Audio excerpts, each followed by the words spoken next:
Morning guys, andito naman tayo sa biyahe ngayon guys. Yan si tawag nila na pine tree guys. Yan, kung nakikita niyo, yan ang pine tree. Yan ang pag masyadong maano yan, ang tawag doon, yan ang ginagawang saleng. Yan, pag masyado na siyang hinog. Yan, dito ako sa bubok. Yan, nag-stop muna paihi-ihi muna tayo guys. Yan, maganda dito guys, ang lamig guys. Yan, dito lang sa Bubok Benguet, ang gandang pagmasdan pag ganitong umaga. Inat-inat kang kakastoy ako na da. Yan guys, nasa baktatay nga pa nagbiyahe kakakji bagas jay uneg.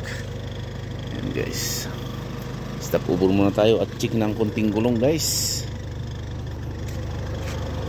Ayos ba yung gulong natin?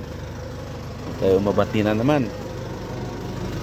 Yan, may mga kasalubong natin na ano. Yan, mga bikers. Yan guys. Yan. Ano yung aking pangit na mukha guys. Yan. Kaya na guys, shout out sa ating lahat guys. Yan, ang bangunang ano, bunang ng punong kahoy.